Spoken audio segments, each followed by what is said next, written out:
Hi, ഞാൻ അബിത റഷീദ്. എല്ലാവർക്കും Malabar express സീരീസിലേക്ക് സ്വാഗതം.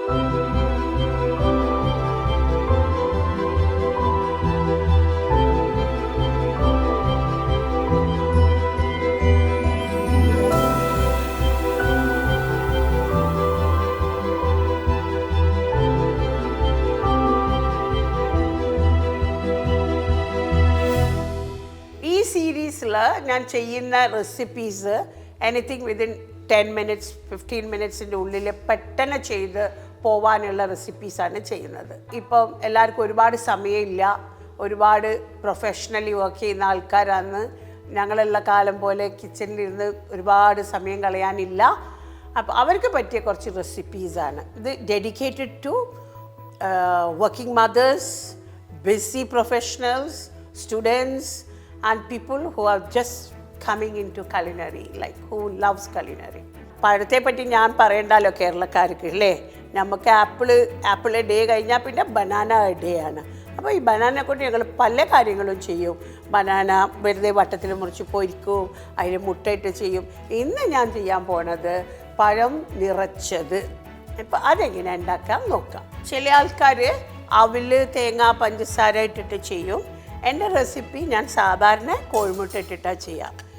അതിലേക്ക് ഒരു 3 പഴമൊക്കെ നിറയ്ക്കണമെങ്കിൽ ഒരു പഴത്തിൽ 1 മുട്ട എന്നുള്ള കണക്കിൽ നമുക്ക് എടുക്കാം.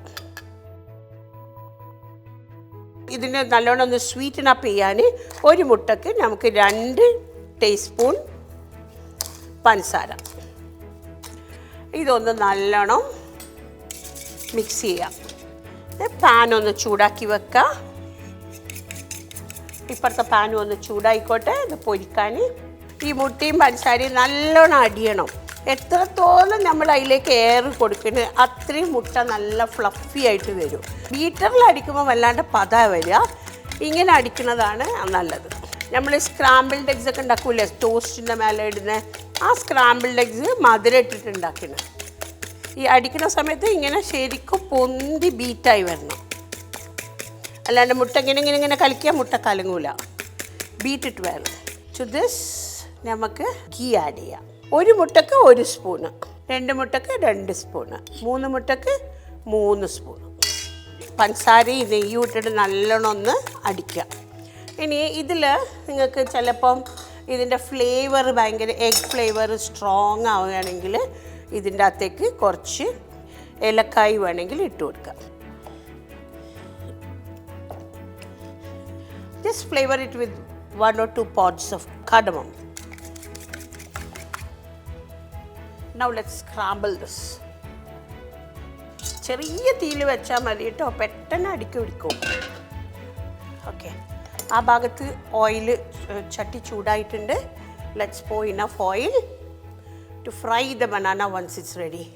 മുട്ട നല്ലോണം അടിച്ചതിൻ്റെ ശേഷം ഈ പാനിലിട്ടിട്ട് നമുക്കിതൊന്ന് സ്ക്രാമ്പിൾ ചെയ്തെടുക്കാം. ഇതിങ്ങനെ ഇളക്കി കൊടുക്കണം കേട്ടോ. Don't wait for it. ഒന്ന് ഇളക്കി കൊടുത്താൽ അത് ചെറിയ ചെറിയ സ്ക്രാമ്പിൾ ആയിട്ട് വരും. അല്ലെങ്കിൽ മറ്റേത് വലിയ വലിയ പീസ് പോലെ ഇങ്ങനെ വെക്കും.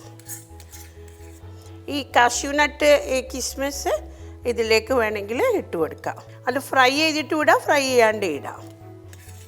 ചെറിയ തീയിലാണ് കേട്ടോ ഇത് സ്ക്രാമ്പിൾ ചെയ്യേണ്ടത്. എത്ര നെയ്യും പഞ്ചസാരയും കുറഞ്ഞു കഴിഞ്ഞാൽ ഈ സ്ക്രാമ്പിളിങ് ഉണ്ടല്ലോ അത് ഹാർഡാവും. പഞ്ചസാര കൂടിക്കഴിഞ്ഞാലോ അത് പിരിപിരി പോലാവും. അതിൻ്റെ ഒരു കൺസിസ്റ്റൻസി അതിൻ്റെ ഇത് കറക്റ്റായിട്ട് വെക്കണം. ഈ സ്റ്റഫിങ് നമുക്ക് എന്തിലും ഉപയോഗിക്കാം, സ്വീറ്റ് സ്റ്റഫിങ് ആയിട്ട്. ഈ നല്ല കട്ടിയുള്ള പാനായതുകൊണ്ട് ചൂടുണ്ടാവും. അപ്പോൾ നേരത്തെ ഓഫ് ചെയ്തിടുക. ഓക്കെ, ഇതാ സ്ക്രാമ്പിൾഡ് എഗ് റെഡിയായി. ഇതിന് പറയാം ഞങ്ങൾ മുട്ട പണ്ടം. പണ്ടം എന്ന് പറഞ്ഞാൽ എന്താ, ആഭരണം. എന്തിനും ഒരു ആഭരണം ഇട്ടിട്ട് അതിനെ എൻഹാൻസ് ചെയ്യാണ്. അപ്പോൾ ഈ ഒരു ഫില്ലിങ് നമുക്ക് എന്തിലും ഉപയോഗിക്കാം. സാധാരണ ഈ പഴം വാങ്ങുന്ന സമയത്ത് ഞങ്ങൾക്ക് നല്ല പഴുപ്പുള്ള പഴമാവണം. ഈ പഴത്തിന് നല്ല പഴുപ്പില്ലെങ്കിൽ അത് ഭയങ്കര ഹാർഡായിരിക്കും. കുറച്ച് നല്ല ബ്ലാക്ക് കളർ ആയിക്കോട്ടെ, ബ്ലാക്ക് കളർ ആവുന്നതാണ് നല്ലത്. പഴുപ്പ് കൂടുതലുള്ള പഴം, അല്ലാണ്ട് അലിഞ്ഞിരിക്കരുത്. അതേ സമയത്ത് ഈ പഴുപ്പ് കുറവാണോ കൂടുതലാണോ എന്നൊരു പഴത്തിൻ്റെ എവിടെയാണ് നോക്കുക എന്നറിയോ. ഈ ഒരു ഏരിയ ഇതാ, ഈ ഏരിയ ഒരു ഇളം പച്ച കളർ ഉണ്ടാവും. ഇത് പഴുപ്പ് കുറവാണ്. ഇതേമാതിരി ഒന്ന് നല്ലോണം മഞ്ഞ കളറായി കഴിഞ്ഞാൽ പഴുപ്പ് കറക്റ്റാണ്. പക്ഷേ ഇത് ബ്ലാക്ക് ആയി കഴിഞ്ഞാലോ ആ പഴുപ്പ് പറ്റില്ല.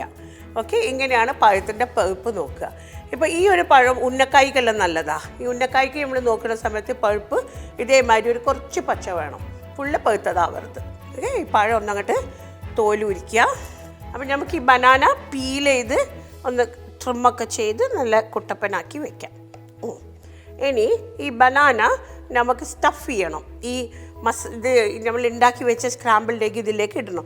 അതിനെന്ത് ചെയ്യുക, ഇതിങ്ങനെ സ്ലിറ്റ് ചെയ്യുക, അറ്റത്തേക്ക് എത്തരുത്, ഹാഫ് വേ സ്ലിറ്റ് ചെയ്യുക, മുക്കാലിൻ്റെ വേല ഒന്ന് ചെറുതായിട്ട് ഇങ്ങനെ സ്ലിറ്റ് ചെയ്യുക. അതിൻ്റെ ഉള്ളിലുള്ള ആ കണ്ടൻറ്റ് ഉണ്ടല്ലോ അതിങ്ങോട്ട് എടുത്ത് കളയാം.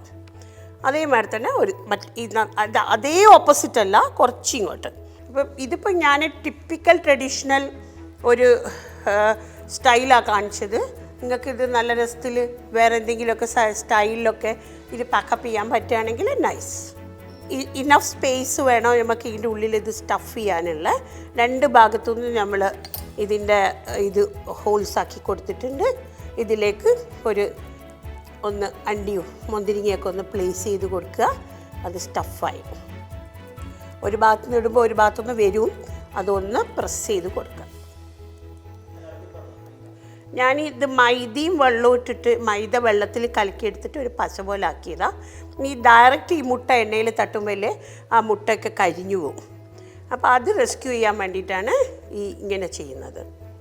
ഈ ചില ആൾക്കാർ ഈ പഴം മൊത്തം മൈദയിൽ മുക്കും, അതിൻ്റെ ആവശ്യമില്ല. ഇതാണ് ഒന്നും കൂടിയും ഫൈൻ.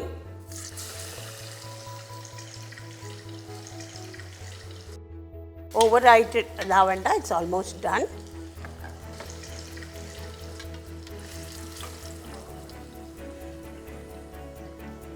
അപ്പോൾ പഴം നിറച്ചത് റെഡി.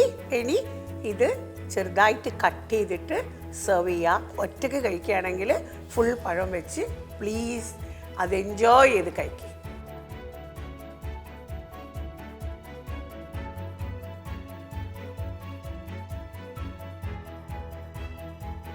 പഴം നിറച്ചത് കഴിച്ച് നോക്കുക. എന്നിട്ട് മലബാർ എക്സ്പ്രസിൻ്റെ കമൻസൊക്കെ ഒന്ന് അയയ്ക്കുക. ഇതിൽ കൂടിയാണ് ഐ ക്യാൻ ഇംപ്രൂവ് മൈസെൽഫ്, അല്ലെങ്കിൽ നിങ്ങൾക്ക് എന്തൊക്കെയാണ് വേണ്ടതെന്ന് അറിഞ്ഞു കഴിഞ്ഞാൽ ഐ ക്യാൻ ഡൂ ദാറ്റ്. ഇപ്പോൾ ഉള്ള റെസിപ്പീസൊക്കെ വിതിൻ 10 to 15 minutes എന്നുള്ള കോൺസെപ്റ്റിലാണ് എടുക്കുന്നത്.